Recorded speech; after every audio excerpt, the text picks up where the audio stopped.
My daughter-in-law thought I was asleep when she crept into my room that night, but the sound she made, that tiny click, snapped me awake.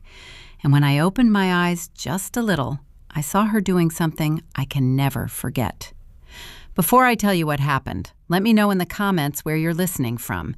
And if you're comfortable, subscribe so you don't miss the rest. I'm 67 years old, and until that night, I believed my home was a safe place. Quiet. Predictable. A place where I could grow old with dignity. My son Michael lives with me, mostly because he insisted I shouldn't be alone after my hip surgery. That part seemed innocent enough, but his wife Tara never made me feel welcome. She smiled for Michael and tightened her jaw when he wasn't looking. Still, I tried. I cooked for them, helped where I could, kept out of their way, and stayed grateful someone was here if I ever needed help. But I started noticing little things that didn't fit.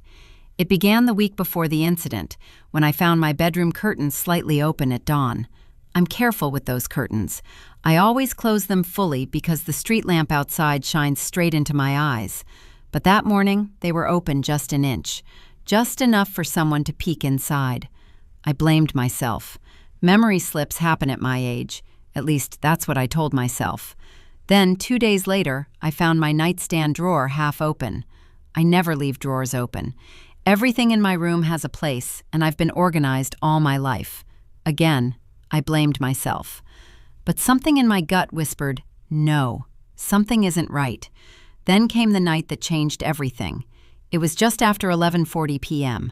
I had taken my medication, turned off the lamp, and settled into bed. My hips were aching more than usual, so I placed the heating pad under my lower back. Even through the pain, I could feel how silent the house was, too silent. That's when I heard it. A soft floorboard creaking in the hallway. Slow, careful, almost measured. I held my breath. Another step, then another. I knew those steps. They weren't Michael's. He walked heavy, fast, distracted, always on his phone. This was different. Light, controlled, almost rehearsed. The steps stopped right outside my door. For a moment, everything froze. Then, click. That tiny metal sound, a sound I knew well, my door latch. Someone was turning it, slowly, trying not to wake me. My heart pounded so hard I feared whoever was there would hear it. I kept my eyes barely open, just enough to see a sliver of movement. The door opened, and in the faint hallway light stood Tara. Her hair was tied back. She wore dark clothes, no jewelry, no slippers, nothing that could make a sound. And she didn't step inside right away. She just stood there, watching me. I stayed perfectly still, breathing slow, pretending to be in a deep sleep. Inside, my mind raced. Why was she in my room? What could she possibly want at this hour? What was she planning to do? Then she stepped inside and closed the door gently behind her. My skin turned cold. In her hand, she held something small, a black pouch. She moved toward my nightstand and opened the drawer. She began searching, quietly, slowly, as if she'd practiced this before. My throat tightened. That drawer held my bank book, my house documents, and the few pieces of jewelry my late husband bought me. Nothing extravagant, but meaningful. Why was she going through my things? I watched through the tiniest sliver of vision as she emptied the drawer with precise, practiced movements, placing things on the bed, examining them, separating them into two piles. Then she reached for the small lockbox under my bed, the one where I keep the papers Michael told me never to misplace. She knew where it was. She knew exactly where and how I hid it. My blood ran cold. She opened her pouch and pulled something out, a thin metal tool. And then she began trying to pick the lock. At that moment, a truth hit me so hard I almost gasped. This wasn't the first time she'd done this. And she didn't think twice. She didn't hesitate. She didn't fear being caught. She wanted something, badly. Something inside that box. I realized then, my daughter-in-law wasn't just snooping. She was planning something. Something that would hurt me. Something that would tear my life apart. And I wasn't asleep anymore. I was wide awake, watching the beginning of a betrayal I'd never imagined. I woke up early the next morning with the same uneasy feeling sitting on my chest. I didn't sleep well. How could I? Every time I closed my eyes, I saw her silhouette, standing in my doorway, holding something she didn't want me to see. I went to the kitchen quietly. She was already there, humming like nothing in the world was wrong. She had made breakfast: eggs, toast, fruit, everything arranged neatly, like she wanted to look perfect. "Morning, Mom," she said, too cheerful, too sweet. I smiled back, but inside I was watching every move she made. I kept replaying what I had seen: her small flashlight, her strange posture, the way she froze when she knew I was awake. Something was wrong. I knew it in my bones. I pretended to sip my coffee and asked softly, "Did you come into my room last night?" She didn't even look up. "No, must have been your imagination." My imagination? No. I was old, not blind, not delusional. I studied her face. There was no fear, no guilt, just calm, controlled confidence. Too controlled. My son came in a few minutes later. He kissed his wife on the cheek. Then he looked at me. "Mom, take your vitamins," he reminded me gently. As he said it, his wife's eyes flicked toward the bottle sitting on the counter. A short, fast glance. Barely a second, but I noticed. Something twisted in my stomach. When they both left for work, I finally exhaled. I needed answers. I needed to know what she was doing in my room. So I went to my bedroom and looked around slowly. At first, everything seemed normal. Bed made, curtains still half open, my closet door shut. But then I saw it. My nightstand drawer. It wasn't fully closed, just slightly open, only half an inch, not enough for most people to notice. But I always close that drawer tight. Always. My hands trembled a little as I pulled it open. My heart almost stopped. Something was missing. A small velvet pouch I kept in the drawer. Inside it were my jewelry pieces that belonged to my mother and grandmother. Nothing worth a fortune, but priceless to me. The pouch was gone. My throat tightened. I checked the second drawer, the third, my closet, everywhere. Nothing. I sat on the bed and felt heat rise behind my eyes. She had taken it, there was no doubt. But the jewelry wasn't the only thing in that pouch. There was something else, something even more important. A folded envelope. My late husband's handwritten letter, the very last one he ever gave me, the only piece of his handwriting I still had. Losing that letter felt like someone ripping open a healed wound inside my chest. I pressed my hand against my heart. Why would she take that? Why would she go through my things? What was she looking for? That night I didn't sleep. I pretended to, but I left one eye slightly open. I wanted to see if she would do it again. And she did. At 1:47 a.m., I heard her footsteps outside my room. Soft, slow, careful. I slid my phone under my pillow and hit record. The doorknob turned. She stepped inside with the same small flashlight. This time she went straight to my closet. She opened it quietly and began searching my shelves. Then she crouched down and reached behind my shoe rack, like she knew exactly what she wanted. My blood went cold.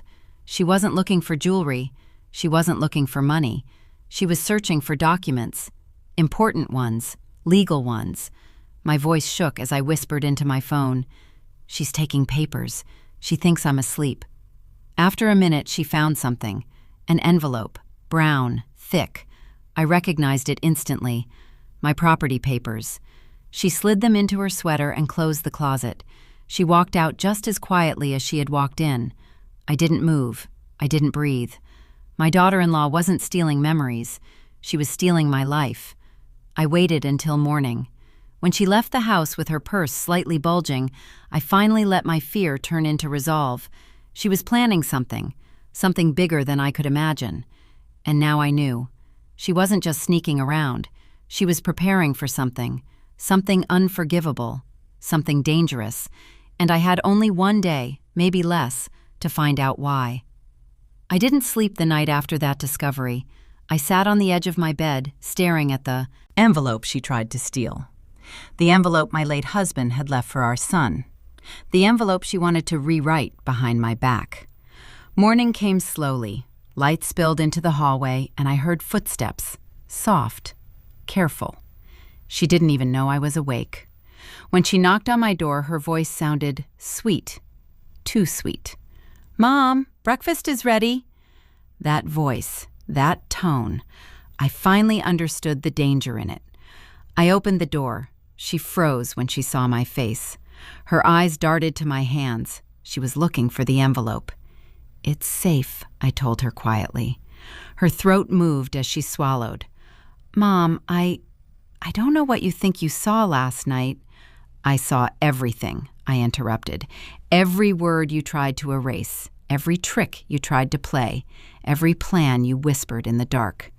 She backed away from me. Fear flickered in her eyes, but so did anger. "You don't understand," she snapped suddenly. "You don't know how hard life is for us. You don't know what your son is going through. I was trying to help. By rewriting his father's last letter?" My voice trembled, not with fear, with heartbreak. She pressed her lips together. Then she said the words that broke whatever patience I had left. "Well, maybe your husband should have left things differently." I felt that like a slap, a cold, sharp one. Before I could answer, my son stepped into the hallway. He had heard everything. His expression was unreadable at first. Then it hardened. "Audrey," he said slowly, "what did you do?" She tried to reach for him, to explain, but he pulled his arm away. "Why did you open my father's letter? Why were you in Mom's room after midnight?" She stuttered, panicked. I was only trying to help you. I thought if she left us the house sooner, we wouldn't struggle." "So you tried to change Dad's handwriting?" he asked quietly. Her face turned white. He didn't yell, he didn't accuse. He just looked broken. He took the envelope from my hand and held it against his chest. "Dad trusted us with this," he whispered, "and you tried to twist it." She reached for him again, desperate. "Please, you know I love you. I did it for us. I just wanted security." "No," he said. "You wanted control." She tried again, but this time he stepped back. "I need you to leave for a few days," he told her. "Please, I can't even think straight right now." Her mouth opened in shock. "You're choosing her over me?" "No," he said softly. "I'm choosing what's right." She grabbed her bag with shaking hands, stormed out of the house, slamming the door hard enough to rattle the frames. Silence followed, heavy, sad, but honest. My son sank into a chair and buried his face in his hands. "Mom, I'm so sorry. I had no idea." I placed my hand on his shoulder. "You weren't supposed to know," I whispered. "She made sure of that." He nodded, wiping his eyes. "I'll fix this. I promise." For the first time in months, I believed him. Later that afternoon, we sat together at the kitchen table and finally opened the letter, my husband's real letter, untouched, unaltered. It wasn't about money. It wasn't about property. It wasn't about instructions. It was love, advice, a father talking to his son one last time. It said, "Take care of your mother, take care of your marriage, and never let greed grow where love should live." When we finished reading, my son broke down because he finally realized his wife hadn't just betrayed me. She had betrayed the memory of the man he loved most. That night, I finally slept, not because everything was perfect, but because the truth was no longer hidden in the dark. And the unforgivable thing she did was the very thing that exposed everything she hoped to hide. Before you go, tell me in the comments where you're listening from. And if you want more stories like this, please like the video and subscribe to the channel. Your support means more than you know.